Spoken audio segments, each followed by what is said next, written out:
வணக்கம். இந்த வீடியோல நம்ம டூல் கிட்ல இருக்கிற இன்ஸ்டிடியூஷன்ஸ் அண்ட் இன்சைடர்ஸ் ஆக்டிவிட்டி அந்த செக்ஷன் கீழ இருக்கிற இன்சைடர் ஆக்டிவிட்டி பத்தி குறிப்பா நம்ம பார்க்க போறோம். இன்சைடர்ஸ் ஆக்டிவிட்டி பொறுத்தவரைக்கும், ஃபர்ஸ்ட் நம்ம இந்த டேப் இருக்குல்லங்க, இன்சைடர் ஆக்டிவிட்டி ஸ்கிரீனர். அத வச்சு நம்ம இன்சைடர் ஆக்டிவிட்டி இருக்கிற ஸ்டாக்ஸ் கண்டுபிடிச்சுட்டு, அதுக்கப்புறம் இந்த இன்சைடர் ஆக்டிவிட்டி ஸ்டாக் வைஸ் அப்படின்னு மேல ஒரு டேப் இருக்கும். அதுல பாத்தீங்கன்னா கிராபிக்கல் ஃபார்மேட்ல இருக்கும், சார்ட் ஃபார்மேட்ல இருக்கும்.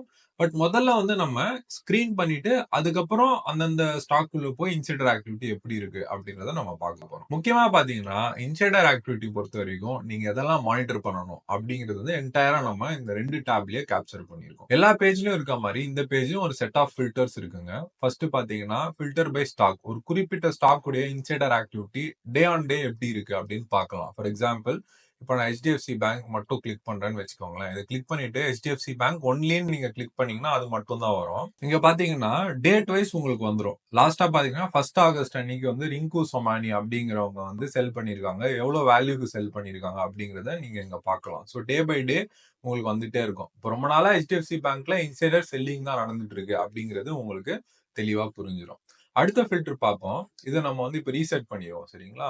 ரீசெட் பண்ணிட்டீங்க அப்படின்னா மறுபடியும் எல்லா ஃபில்டர்ஸும் ரீசெட் ஆயிரும். இந்த பட்டன் கிளிக் பண்ணீங்கன்னா.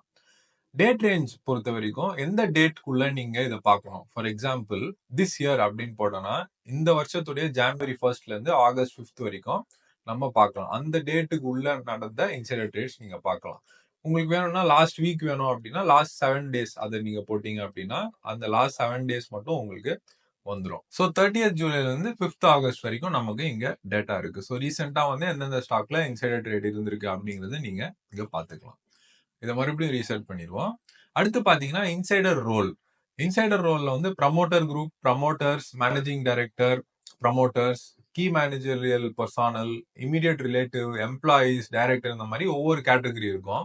உங்களுக்கு வெறும் ப்ரமோட்டர்ஸ் வேணும் அப்படின்னா இந்த லாஸ்ட் 3 கிளிக் பண்ணிக்கலாம். ப்ரமோட்டர்ஸ் மட்டும் கிளிக் பண்ணீங்கன்னா அவங்களுடைய இன்சைடர் ட்ரேட்ஸ் என்ன அது மட்டும் வரும். அடுத்து பாத்தீங்கன்னா transaction type, buy, pledge, pledge invoke, pledge revoke, sell. Insider ஆக்டிவிட்டியில நம்ம முக்கியமா பார்க்க வேண்டிய விஷயம் பாத்தீங்கன்னா, இன்சைடர்ஸ் எந்த லெவல்ஸ்ல பை பண்றாங்க அது நமக்கு ரொம்ப முக்கியமான விஷயங்க.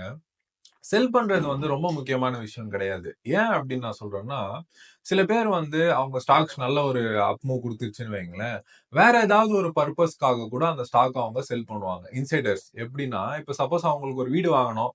அவங்க கிட்ட இந்த ஷேர்ஸ் ஒரு 100 கோடி இருக்கு. அதுல இருந்து ஒரு 20 கோடி வித்துட்டு பாம்பேல எங்கேயோ வீடு வாங்குறாங்க அப்படின்னு வச்சுக்கோங்களேன். அந்த மாதிரி கேஸ்ல ஒரு பர்சனல் பெனிஃபிட்டுக்காக அவங்க செல் பண்றாங்க அப்படின்னா, அந்த ஸ்டாக்கே குவாலிட்டி இல்ல அப்படின்னு அர்த்தம் கிடையாது. இல்ல அது ஓவர் வேல்யூட் அப்படின்னு அர்த்தம் கிடையாது. அவங்களுக்கு அந்த சமயத்துல அந்த ஸ்டாக்க விற்க வேண்டிய ஒரு தேவை இருந்தது. அதனால செல் பண்ணியிருக்காங்க. ஸோ இந்த செல்லிங் பொறுத்த வரைக்கும் ஏன் செல் பண்ணியிருக்காங்க அப்படிங்கிறத நம்ம முக்கியமா பார்க்கணும். அவங்க இந்த மாதிரி பர்சனல் ரீசன்ஸுக்காக செல் பண்ணியிருந்தாங்க அப்படின்னா, அதுல இருந்து நம்ம பெருசா எதுவும் டிரைவ் பண்ண முடியாது. அதே போல ஒரு குரூப் ஆஃப் பீப்பிள், சரிங்களா? இப்போ ஒரு 10 பேர் சேர்ந்து செல் பண்றாங்க. ஒரே கம்பெனியோட இன்சைடர்ஸ் 10 பேர் சேர்ந்து செல் பண்றாங்கன்னா, அது ஒரு டேஞ்சர் சிக்னல். ஸோ அந்த மாதிரி விஷயங்கள் செல்லிங் செலக்ட் பண்ணீங்கன்னா நீங்க ஸ்டடி பண்ணணும்.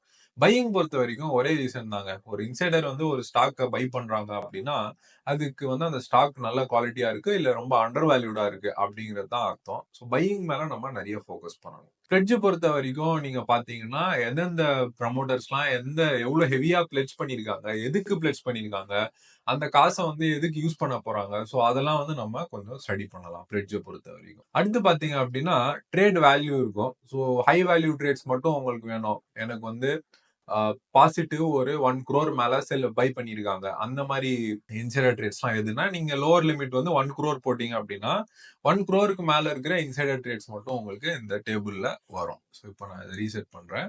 ஸோ இங்க பாத்தீங்கன்னா, இப்போ ட்ரேட் வேல்யூ அபவ் 1 crore இருக்கிறது மட்டும் தான் வரும். ஸோ அது எல்லாமே பை டிரான்சாக்ஷன் அதெல்லாம் மட்டும் வரும். அடுத்து total insider trades. Total insider ட்ரேட்ஸ்னா என்னன்னா, எத்தனை இன்சைடர்ஸ் அந்த ஸ்டாக்ல லாஸ்ட் 1 இயர்ல எவ்வளவு ட்ரேட் எடுத்திருக்காங்க அப்படிங்கிற டேட்டா வரும். இப்போ நிறைய இன்சைடர் ட்ரேட் இருக்கிற கம்பெனி எது அப்படின்னு நம்ம பார்ப்போம். இப்போ 50 இன்சைடர் ட்ரேட்ஸ்க்கு மேல லாஸ்ட் இயர்ல இருந்திருக்கணும் அப்படின்னு நான் போடுறேன்.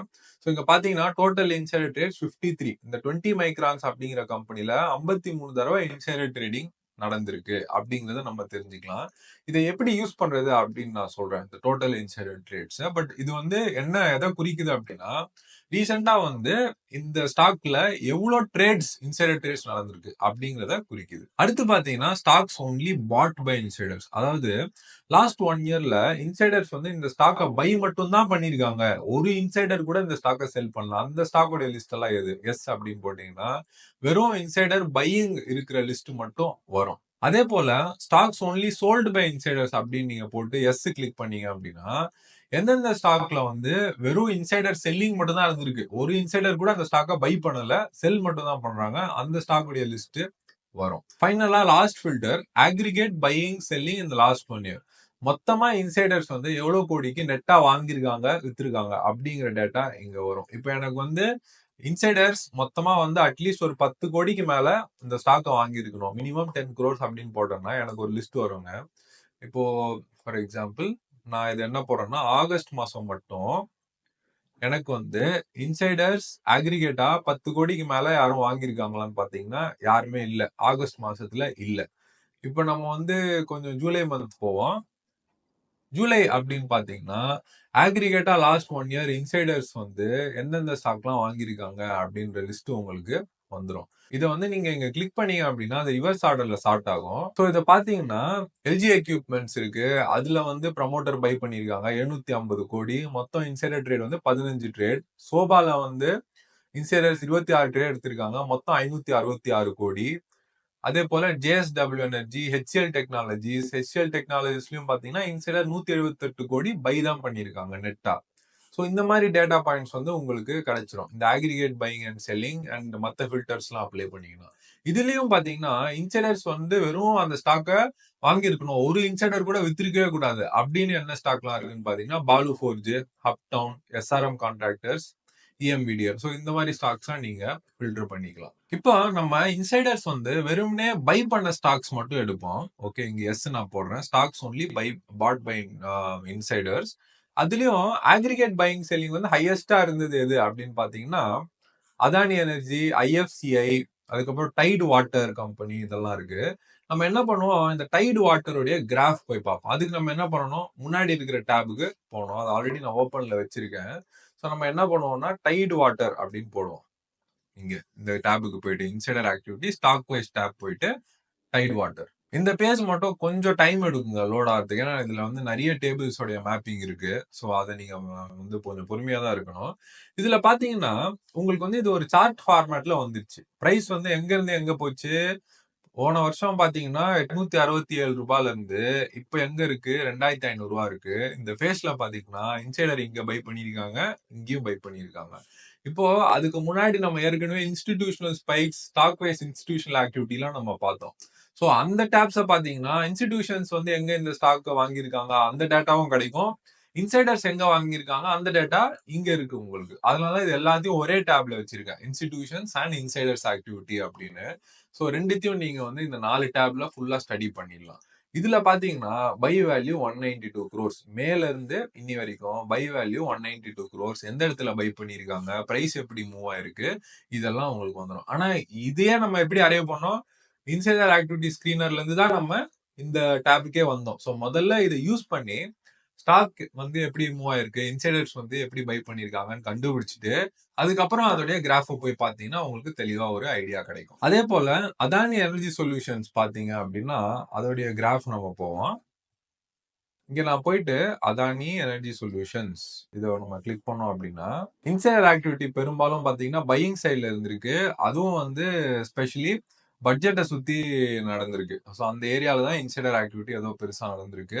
அது தொடர்ந்து வந்து பிரைஸும் கொஞ்சம் மேலதான் ஷூட் ஆயிருக்கு. ஓகேங்களா, பட்ஜெட் லெவல்ஸ்க்கே மறுபடியும் வந்துருச்சு. உங்களுக்கு நான் வந்து இப்போ சிஞ்சினுடைய எக்ஸாம்பிள் காமிக்கிறேன். சிஞ்சின் நம்ம பார்ப்போம். இதுல பாத்தீங்க அப்படின்னா இன்சைடர்ஸ் வந்து அப்பப்போ பையும் பண்ணிருக்காங்க, செல்லும் பண்ணிருக்காங்க. பட் பை பண்ண வேல்யூ 71 crores, செல் பண்ண வேல்யூ 96 crores. ஸோ பையிங்கை விட செல்லிங் தான் ஜாஸ்தியா இருந்திருக்கு இந்த சிஞ்சின் இன்டர்நேஷனல்ல. இப்போ ஃபைனலா ஒரு ஸ்டடி பண்ணுவோம். அது வந்து இந்த டோட்டல் இன்சைடர் ட்ரேட்ஸ் பத்தி நான் சொல்றேன்னு சொல்லியிருந்தேன்ல. இதுல நம்ம என்ன பண்ணுவோம்னா இதுல வந்து மினிமம் ஒரு 50 ட்ரேட்ஸ் ஆகுது இந்த கம்பெனில இருந்திருக்கணும், 50 இன்சைடர் ட்ரேட்ஸ் இருந்திருக்கணும். அது மட்டும் இல்லாம இன்சைடர்ஸ் எல்லாம் அத ஒன்லி செல் மட்டும் பண்ணியிருக்கணும். அது என்னென்ன ஸ்டாக் அப்படின்னு பார்த்தீங்கன்னா, உங்களுக்கு வந்து ஒரு லிஸ்ட் வருங்க. இதுல பார்த்தீங்கன்னா, இன்சைடர்ஸ் நெறைய பேரு செல்லிங் ட்ரேட் எடுத்திருக்காங்க. அது மட்டும் இல்லாம ஆக்ரிகேட்டா இந்த ஸ்டாக்ஸ்லாம் வந்து செல்லிங் தான் நெறைய வந்திருக்கு அப்படிங்கிறத நம்ம புரிஞ்சுக்கலாம். மோஸ்ட்டா வந்து இந்த ஸ்டாக்ஸ் எல்லாம் நம்ம அவாய்ட் பண்ணணும். இத வந்து நம்ம பை பண்ணக்கூடாது. For example map my India பார்த்தீங்கன்னா பிரைஸ் வந்து என்னதான் ஏறி இருந்தாலும், ஒரு இன்சைடர் கூட அத பை பண்ணலங்க. எல்லாரும் அத கேஷ் அவுட் தான் பண்ணிட்டு இருக்காங்க. மேப் மை இந்தியா வந்து லிஸ்ட் ஆச்சு. அதுக்கப்புறம் வந்து இந்த இடத்துல பார்த்தீங்கன்னா, எத்தன இன்சைடர் ட்ரேட்ஸ் இருக்கு பாருங்க இந்த லெவல்ஸ்ல. ரீசென்ட்டாவும் இந்த ஹைல வந்து ரொம்ப பெரிய ஒரு நெகட்டிவ் இன்சைடர் ட்ரேட். மொத்தம் 174 கோடி எக்ஸிட் ஆயிருக்கு. இன்சைடர்ஸ் எல்லாம் செல் தான் பண்ணியிருக்காங்க. ஸோ இந்த மாரி ஸ்டாக்ஸ்ல வந்து நம்ம கொஞ்சம் கேர்ஃபுல்லா இருக்கணும். எஸ்பெஷலி நெறைய இன்சைடர் ட்ரேட்ஸும் இருக்கு. அதோட வேல்யூவும் ஹையா இருக்கு அப்டின்னா, கொஞ்சம் நம்ம காஷியஸா இருக்கணும். இப்போ மேப் மை இந்தியாக்கு அடுத்து நீங்க பார்த்தீங்க அப்டின்னா, கனானி இண்டஸ்ட்ரீஸ் அப்டின்னு ஒரு கம்பெனி இருக்கு. கனானி இண்டஸ்ட்ரீஸ் நம்ம போவோம். அதுலயும் பார்த்தீங்கன்னா, பிரைஸ் கீழ விழுந்துட்டு இருக்கு.